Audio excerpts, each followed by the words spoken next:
Hey, it's Clay Trader, and this will be a video chart on ticker symbol AMD. We will take a look at the 30-minute time frame. Real quick, what do I mean by 30-minute in case maybe you're new to charts? Instead of each one of these candlesticks here representing 1 day's worth of price action, which is what you would normally see, each one represents 30 minutes. So while this here may look like several days worth of time, it's actually just today's price action broken down into 30-minute time slices. I like to do this time frame. I think that's a good job of telling the quote-unquote story of the price, and then makes mapping out levels of support and resistance a bit easier to see.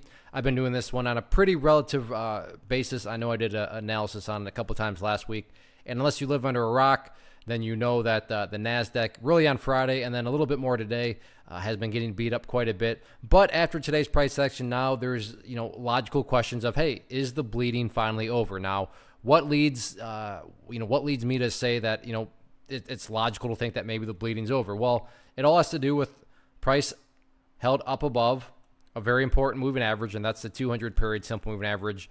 And in the world of charts, even if you have just a surface deep understanding of charts, I'm sure you've heard of the 200 period, and you know that when the price is above it, you definitely want to see the price stay above it. And that's indeed what happened here. And actually just goes to show the power of charts. Did the price bounce directly off that pink line? No, it did not. But I think we can all agree, got well within the vicinity of it, pulling down here.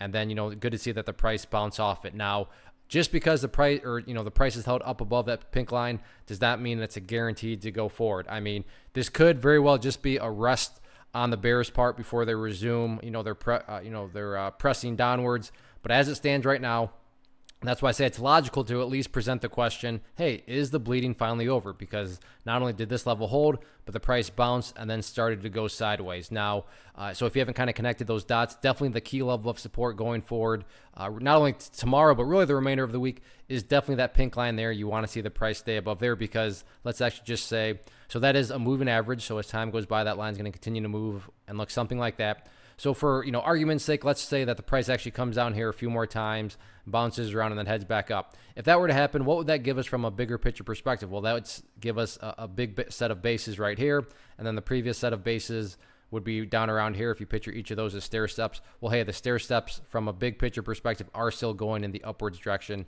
and that's the name of the game. Still a lot of work to be done, though, on the bulls part. How am I defining work to be done? Well, that first part of quote-unquote work revolves around the purple line right there, which is the 50 period simple moving average. Bulls need to get back up above there, and that would start to kind of turn the tide of the chart. But as it stands right now, the price is nearer it, but not up above it. So that'll be a key level of resistance going into not only tomorrow, but the remainder of the week.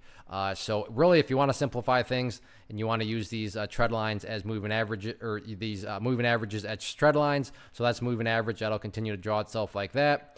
Then this one will continue to draw itself like that. If you just want to call it kind of a miniature channel pattern right now, that's what it really is. And the question is it going to break to the upside of the channel, which is that purple line, or is it going to break to the downside of the channel, which is the pink line, again, that 200 period simple moving average? So grab some popcorn and let's see which way the price ultimately decides to go within the channel. One of the biggest questions that I get is, hey Clay, how do you find the stocks that you trade? So what I've done is put together a free resource guide where I talk about the tools that I use to locate stocks that I find interesting and think may have potential. So if that sounds like something that could add value to you as a trader, then click on the image that is up on the screen right now and I will email you the guide. The guide itself is very short and to the point, and best part, it's completely free. Thanks for watching the video. Let me know if you have any questions.